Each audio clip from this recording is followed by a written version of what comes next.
Alright everyone, and welcome back to the channel, or welcome if you're new here. I'm Christina, aka that Variety Nerd, and today, if you couldn't tell by the title of the video, we are diving into a bit of a classic pay-per-view reaction video type of thing.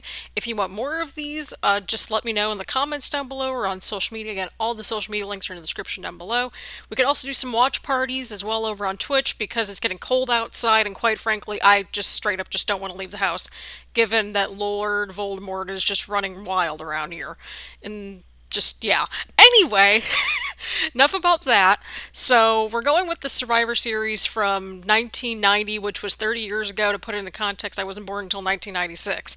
So, I haven't seen this yet, so you're going to be seeing my genuine first reactions. If you want to jump to a particular match to see my particular reactions to them, those timestamps are going to be in the description down below. So, as per usual, just grab your snacks. We got some popcorn here. We're going to watch the Undertaker debut and other shenanigans unfold. I took a look at the Wikipedia page and it looked absolutely ridiculous because I kept seeing all these tables and nothing was registering, so I'm like, let's see what happens. I don't know what goes on here, but other than the Undertaker debuting and the gobbledygooker, and that's literally it. And of course, grab your drinks, grab your choice of beverage. We got some hot chocolate, albeit it's probably more room temperature now. But it's fine. It's Movember, and this is the closest thing I've got to a mustache.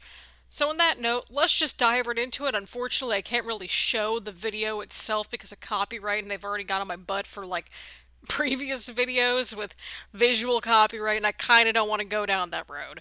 So, there's that. Also, before we dive right into it, if you're looking for like, oh, here's this in-depth analysis, oh, look at this drop kick, oh my god, like that sort of stuff, this is not the channel for that. We're just here to have fun. So if something goes stupid and crazy, we're gonna laugh about it and have fun with it. And if something goes really well, then we're gonna give some golf claps and, just roll with it. That's how we roll around here. Again, genuine reactions. If I see something that I think is really fun and cool or, whatever, any positives, we'll point them out, and in the negatives, we'll have fun with it. So let's just do this. We're gonna see how this madness unfolds. So just as we're sort of getting into this show, just giving you a heads up, if you hear audio that's from the background, that is one from the surrounding sort of area because, city living and all that stuff. But two, if you hear audio from the show, that's because I'm watching it on my TV, and that's just how we roll around here. So, let's just dive right into this. We got 2.5 hours, give or take. We're gonna be up all night. It's fine. Why was Vince McMahon just like shouting at the screen in these early freaking pay-per-views?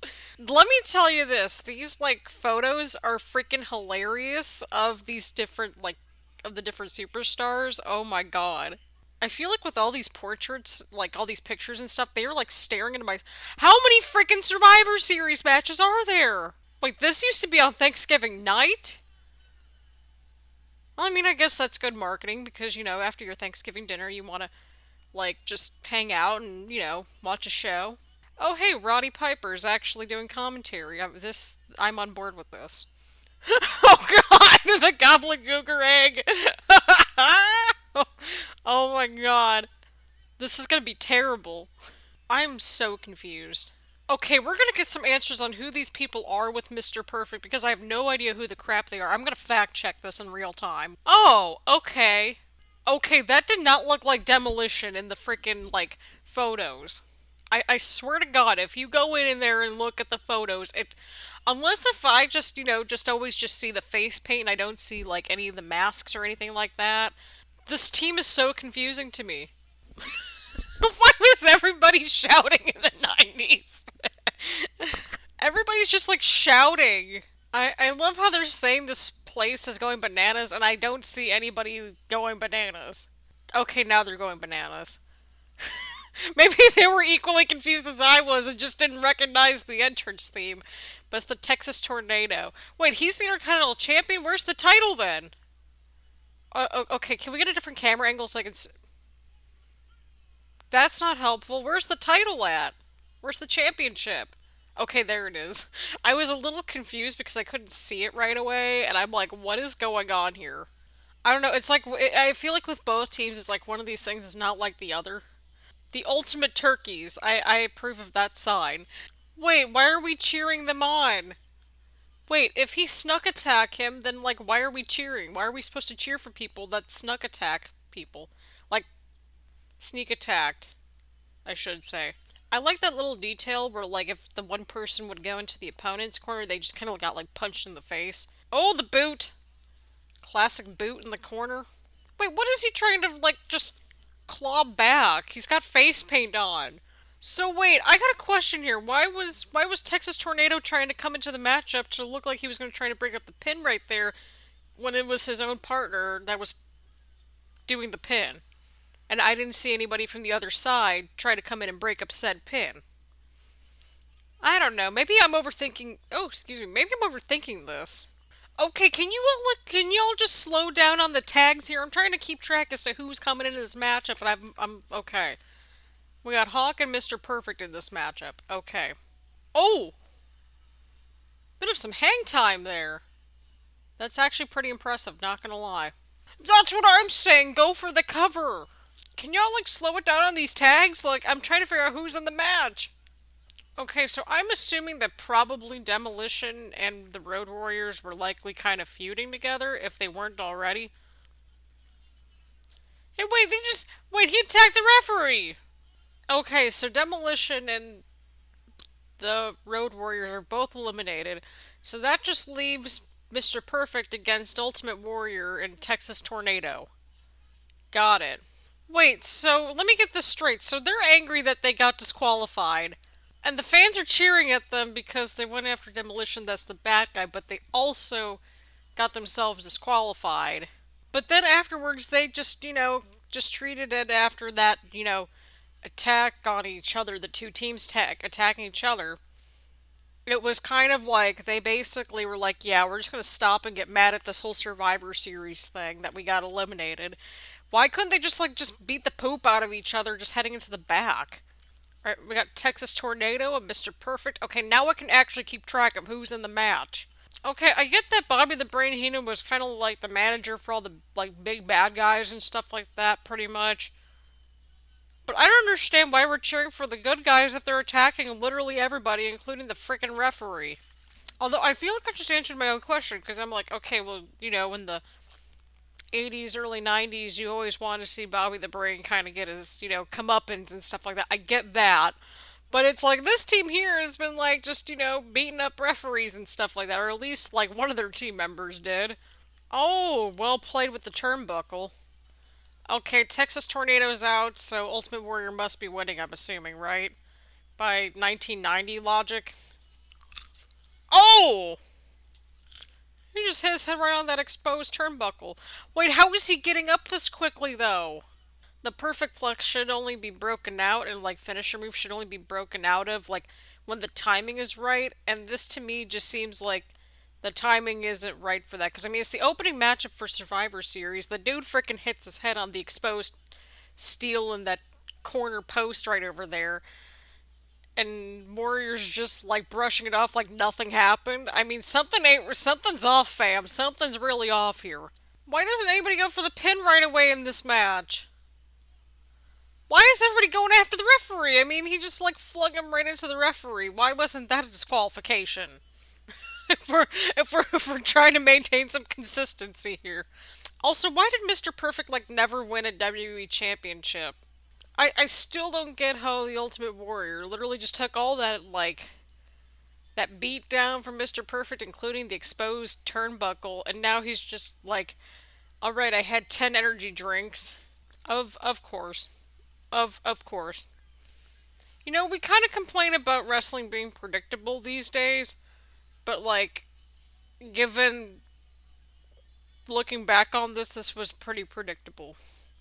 Like, in hindsight. How many freaking managers were there? I mean, it's not a bad problem to have. Like, I do miss managers these days.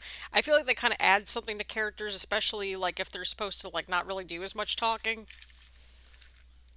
or if they're kind of having to be a little bit more like if they have some kind of mystique, or like if even just like a chemistry thing. Like I feel like a manager could really bring out character and personality to the superstars. I don't know. Maybe that's just my opinion. I miss managers. Miss general managers too. Those were always fun. I already liked Ted DiBiase because he wasn't shouting in his like promo. Alright, we got Dusty Rhodes making his way down to the ring. He's the team captain for his team. It's a pretty solid team, not gonna lie. Pretty solid team. I like how they're also kind of matching for the most part. They're all at least wearing like black. Most of them are wearing pink, I think. Yeah, I think most of them are wearing pink. Well, to be fair, Dusty's wearing like a reddish color with like gold boots, I think. But red and pink are kind of related. They're in the same ballpark. Not gonna lie, Jimmy Hart always has like really cool jackets, and I want one. Alright, we got Virgil and Ted DiBiase with $1 million championship here. Very classic entrance theme, too. Very classic. Oh, here we go, people. Oh, here we go. Oh, the Undertaker players. The Undertaker's coming out. So I'm really confused about how Undertaker got with Brother Love. I don't know if that was ever explained anywhere, but it just seems like a very polar opposite thing to me. Maybe that was the point. Maybe they were just like, yeah, we're just gonna throw Brother Love with just this new person, add some. Okay, I'm probably answering my own question here, but yeah. Like, I'm trying to picture myself, like, if I was in 1990 and I'm, like, either in the crowd or I'm watching at home, like, I'd be freaking, like, terrified of this dude. Like, given the context and the time period of 1990, how we didn't have, like, internet or anything like that. Whew, I would have been terrified, man. I'm exhausted too, I'm with you. Piper's commentary is so relatable. I love how they're just trying to figure out the comment, like, they're trying to figure out the Undertaker on commentary, and I'm like, I don't know if that's even possible. Well, I mean, it's Bret Hart. I mean, you got Undertaker and Bret Hart. I mean, what more do you really want? First Tombstone. That's it. That's it. Bye. All right. So it looks like the first Tombstone in WWE from the Undertaker was on Koko Beware. Add that to your trivia banks of knowledge. All right, we have a clothesline right there from Jim the Anvil Neidhart onto $1 Million Man here. Insult to injury there. Undertaker eliminated Dusty Rhodes and ooh, the diving clothesline, I think that was. I mean, imagine, like, again, putting it into context here, like, it's 1990. Why is Brother Love's butt right in my face? Like, the camera just, like, totally zoomed in on his butt, and I'm really concerned here. He didn't fully understand the concept. I don't even think he gave two poops. Oh! The world's most dangerous move, the small package prevails. There are so many calls of shenanigans in this show, and I'm kind of living for it. Wait, is the referee even counting? Okay, yeah, he's counting. Oh! Oh, okay, that was close for the backsliding pin. I love how DiBiase's just kind of laughing at the dude. Oh, he's going for the world's most dangerous move once again. Oh, but a kick out. He's gonna miss and hit Virgil, I'm guessing. Called it! Oh! Well played, DiBiase. Well played.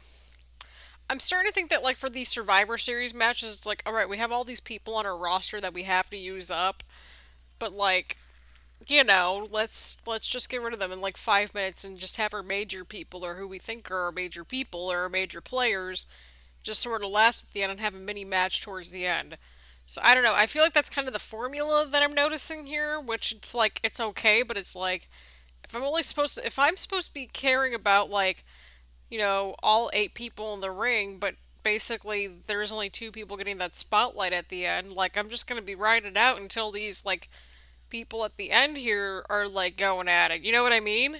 I will say, I did slightly like this one, the second matchup, just a tad bit more than the first one.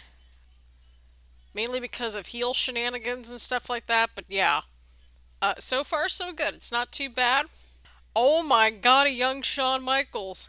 Also, can we take a moment just to appreciate Jake the Snake Roberts, just in general? How did Mean Gene survive these segments? Why were they recording in an actual shower backstage? Like, you could tell that there were the shower heads up above, and I'm really confused. Why do they always show the camera angle where they're, like, just staring at the dude's butt? I don't get it. Okay, Power and Glory were Hercules and Paul Roma. The names sound familiar. I just got no idea Power Glory are. So I'm assuming based on this association that probably this team coming up here in just a moment, Jake the Snake Roberts' team is probably going to win this if I had to make a rough prediction there. Wait, was this place just called a civic center? Like, I got questions here. They're just labeling it as a civic center? Like, does it not have an actual full name? Hartford Civic Center. That sounds way better than, like, just Civic Center. Shawn Michaels' blonde hair. How about that? Okay, I'm starting to lose track of this match. I mean, if you really think about it, the Rockers really, like, just from this matchup alone, you could tell that, like, some of the Blueprint tag team stuff, just, moves and stuff like that, they probably were, like, maybe, like, originators or even, like, the people that brought it more to a mainstream light. I don't know how to word it other than that, but yeah. Oh, a monkey flip? That's kind of refreshing to see. I will say this, I really like the energy in this matchup in comparison to the other couple of matchups that we've seen. Sir, you only got one person out of the matchup. There's like three more people to go. Calm down. Oh, Jesus, he just like shot put him out of there. But wait, I'm really confused here. He didn't tag in Power. He was Glory that tagged in like this big dude that's been in this match this entire time. I don't know. I'm officially losing track of people again. Like I know who most of these people are. Like I've kind of put two and two together, but yeah. I really dig the purple tights from Rick the Model, Rick the Model Martel. I wasn't trying to say model and Martel at the end. Is it weird that this one's actually like my favorite thus far? Again, apologies for the camera shaking. I don't know why, but I kind of just dig the energy of this matchup. I like the frequent tags and how we can actually figure out who the crap people are. Like, it's frequent, but not like too frequent. I don't know. I kind of just dig this matchup. This third match is actually not too bad. I like the energy. It's going at a decent pace. Like, it feels like each person in this match has a purpose, and I don't think we saw that necessarily. Like, you know what I mean? It's like I feel like this is the first match where everybody's kind of getting a bit of a spotlight, even if it's only for a few moments. Like, the first two kind of just seemed like, okay, here are these people that we had extra or something, and, we're just going to use them. We've got to do something with them. This one, at least, it seems like everybody's, like, getting a little bit of time in to do something, which I can appreciate. Of course, let's just stomp on the person, like, 10 times over. That'll do the trick. Oh, was that a sneaky tag? I think that was a sneaky tag. My neck hurts literally just looking at that elbow drop to like the back of the head and neck area. Ouch. I love how the bad guys are just doing like just stomps and punches and that's pretty much it. I love how they're saying that like all these dudes are so tough in the Survivor Series matches and yet a lot of them are falling victim to just like the most dangerous move ever, which is oh! Okay, now that was dangerous. The superplex right into the splash, like that one gets a golf clap from me. That one definitely gets a golf clap. Sir, you're the last one on your team. Like, wait, is this how this match is gonna end? Oh man, shenanigans. Okay, come on, this match was actually pretty good here. But when in the world was that ending? Wait, hang on a second here. You had a double countout just happen. You're saying that all four of these dudes are going to the main event? Or, I don't know. What is going on here? I,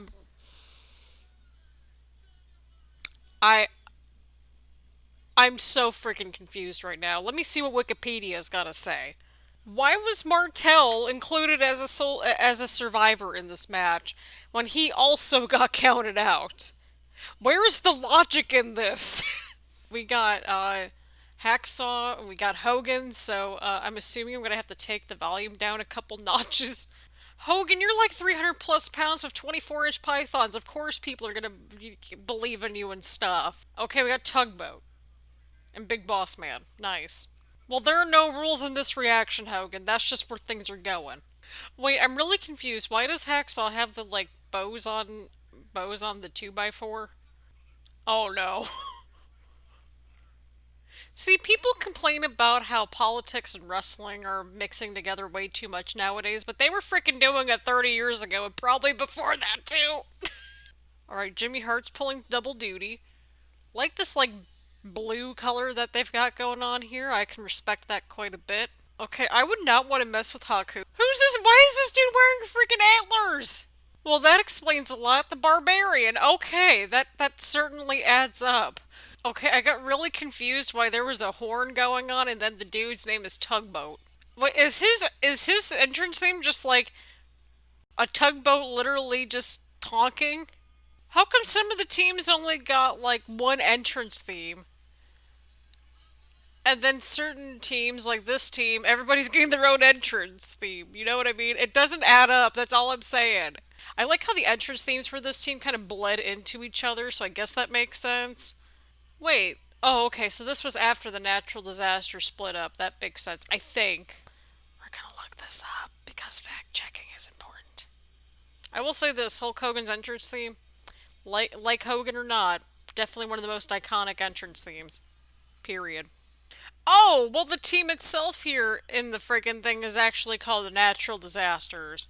So the unit team is called the Natural Disasters, but the actual tag team, the Natural Disasters, didn't come until a year later. That's freaking confusing. Like, at the time, I'm sure it wasn't confusing because they didn't form a team just yet, but yeah. We've seen other people in this show do that or something similar. Like a person picking up 300-pound person or whatever. Like, we've seen that a couple times, right? Like, have you been watching have you been watching the same show that we have? Unless if I'm just completely freaking out of it, which could be very well the case. That was probably the slowest clothesline I feel like I've ever seen. Oh man, this is a this one's a doozy. This one is certainly a doozy, people. Oh, I'm sensing shenanigans. Called it. And he just hit Earthquake with the 2x4 like 200 times. Well, twice, but... Wait, the fans are literally cheering for him because he got disqualified. I'm so confused. I know we're supposed to be cheering for the good guy, but... You want the good guy to win the match. You don't want them to lose. I'm so confused. So is Hogan the only person allowed to scoop slam this Earthquake dude? Because I don't know. Oh, I feel like the other two dudes could be perfectly capable of doing that. Oh god, the small package is back! What a shock. Somebody got eliminated by a small package. That's only the third or fourth match that we've seen that. Brownie points for Boss Man, and, getting up to the... Okay, at least Hogan's got the right idea. Just, coming on in and, making sure that he's still on the offense. I can respect that. So wait, I don't understand. Like, if Hogan was gonna rush in there that fast, like, why didn't he just break up the pin for his team? I'm just saying, you want more people on your team. That's all I gotta say. So even though these dudes, like, are still pretty big and beefy, is Hogan, like, the only one that's allowed to scoop slam him or something? Because, like, I'm starting to get that impression now. Okay, I was gonna say, is this the first... I think this is the first time that Tugboat's been in this entire matchup here. Oh, don't tell me there's another double countout coming. There's another double countout coming. Jesus, take the wheel. It's like small packages, double countouts. Okay, good. They both got counted out because apparently Martel didn't get counted out in that last double countout. You're telling me that Barbarian's the last one surviving to close this thing out with Hogan. This isn't marinating with me at all. Like, the Barbarian and Hogan is your final two. Hogan literally looks like me when I'm just, like, trying to get out of bed in the morning, just like, what's going on? The classic Hogan Hulk up thing. Of course Hogan's gotta be the sole survivor. Because at least the other three dudes wouldn't have made any more sense. Yep, there's a leg drop going in for the cover. And a win right there. Oh, there's Bobby the Brain Heenan about to get his comeuppance potentially once again. I'll just say this, the managers really earned their money. They really earned it back then, because some of them were multiple matches at a time, and even took some bumps just like Bobby the Brain just did. Like, major brownie points to the managers back then. It took me 4 matches to actually hear it on commentary, but I guess, like, the good guys versus the bad guys, like, they're kind of in a team, so that's where we got the 5-on-2 nonsense. So wait, how come in the last matchup everybody got their own entrance themes, but, like, this team doesn't? Wait, who just said it wasn't half over? We're on match number 5. There's 6 matches. Was this just his entire entrance theme? Was just like the drums and the... Oh man. This has not aged well at all. Why is he just like shouting in a really slow voice? I am legitimately just getting more and more confused as this show is going on. Like, it's going off the rails. How much longer is this dude just gonna be like screaming about hot turkey dinners about. Like, I'm just saying, like, Jesus, take the wheel. And not to mention, we've been hearing this just constant, just drum roll this entire time. Oh man, you can tell, like, these people, even in the front row, are just, like, not having this. Yo, I'm trying to place myself as a fan back in 1990. Like, I would just not be thrilled about this. This is not, wasn't marinating well back then, and it sure as crap doesn't marinate well now. Did he just say that he was constipated? I'm pretty positive I heard that. So what you're trying to tell me that 3 out of the 4 of those dudes just got eliminated just like that? You can like literally tell the people in the crowd are just like not into this at all, and I mean, like, it's good to have reality tied in with your wrestling a little bit. Like, have something that's more reality based or like something that's rooted in realism, to make it feel a little bit more relatable. But, like, something like this where your country is literally at war, yeah, no, that would not marinate with me at all. Even if I was somebody as a fan in 1990. Wait, did he just give him a low blow while the referee, like, was looking? Yeah, after like the ending of the third match onward, it's just been like, what is even happening? But the referee is sitting and can clearly see what's going on. Yeah, wait, did he even tap out? I don't think he tapped out. Oh, the referee did catch it. Okay, thank goodness. Well, we got another anticlimactic finish. We had a count out. We had a double count out that wasn't a double count out. We had a disqualification that almost wasn't a disqualification. So that's nice. Can we just get the egg over with? Like, why did we have to wait till, like, the end of the night? This cracks you up. There's literal cracks in the egg. The fans are, like, booing the crap out of this. They're not having it. They're like, we got back from our smoke break for this. I'd be like that, too. That's what I'm saying. What in God's name is this? So you're making me wait, like, 15 minutes to the main event, give or take. For this. Okay, that sounds about right. Like, I feel like my sanity has been slipping the last like match or two, and it's finally slipped and cracked just like this egg. I feel like these two just dancing in the middle of the ring are like my last two brain cells just like checking out for the evening. Honestly, Mean Gene's the most relatable part of this whole show, just in this segment alone. Like that would be like any of us just trying to get inside the ring. Just we would be falling all over the place and tripping everywhere.